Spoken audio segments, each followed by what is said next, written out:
আপনারা অবশ্যই জানেন গত 4 তারিখে অর্থাৎ 4ই মে 2026 তারিখে আমাদের পশ্চিমবঙ্গে বিধানসভায় বিজেপি সরকার এসেছে এবং বিজেপি সরকার ক্ষমতায় আসার আগে যে সমস্ত প্রতিশ্রুতিগুলো দিয়েছিল যার মধ্যে কি কি রয়েছে, তার মধ্যে 1 নম্বর রয়েছে গর্ভবতী মহিলাদের 21,000 টাকার আর্থিক সহায়তা দেবে, বার্ধক্য ভাতা এবং বিধবা ভাতা 3,000 টাকা করা হবে, সাংবাদিক বন্ধুদের জন্য প্রতি মাসে 5,000 টাকা ভাতা টাকা দেওয়া হবে এবং প্রধানমন্ত্রী আবাস যোজনায় প্রত্যেকের জন্য বাড়ি 3 লক্ষ টাকার অনুদান দেওয়া হবে। 200 ইউনিট কারেন্ট বিল করলে ওই কারেন্ট বিলটা সম্পূর্ণ ফ্রি হয়ে যাবে।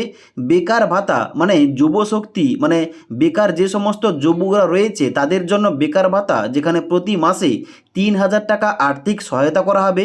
তারপরে মেয়েদের জন্য অর্থাৎ মহিলাদের জন্য এখন যে বর্তমানে লক্ষ্মীর ভাণ্ডার চালু ছিল ওইটা বন্ধ করে বিজেপি সরকারের তরফ থেকে অন্নপূর্ণা ভাণ্ডার চালু হবে, যেখানে মহিলাদের প্রতি মাসে 3,000 টাকা দেওয়া হবে। এবং তারপর রয়েছে সরকারি বাসে মহিলাদের বিনামূল্যে যাতায়াতের ব্যবস্থা, চাকরির পরীক্ষার্থীদের এককালীন 15,000 টাকার অনুদান দেওয়া হবে, সারা ভারতের হাসপাতালে 5 লক্ষ টাকা পর্যন্ত স্বাস্থ্য পরিষেবা অর্থাৎ আয়ুষ্মান ভারত কার্ড চালু করবে বিজেপি সরকার আমাদের পশ্চিমবঙ্গ রাজ্যে।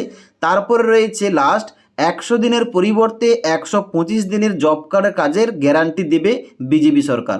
তো এতগুলো কিন্তু প্রতিশ্রুতি দেওয়া হয়েছে ভোটের আগে, যেটা আশা করা যায় বিজেপি সরকার যেহেতু বর্তমানে ক্ষমতায় এসেছে পশ্চিমবঙ্গে, এই সমস্ত প্রতিশ্রুতি কিন্তু একে একে করে পূরণ করবে। এবার এই সমস্ত প্রতিশ্রুতিগুলির মধ্যে আপনারা কোন টপিকে ভিডিও চান নিচে কমেন্ট করবেন, তাহলে কিন্তু ওই স্পেসিফিক টপিক নিয়ে বিস্তারিত ভিডিও নিয়ে আসবো।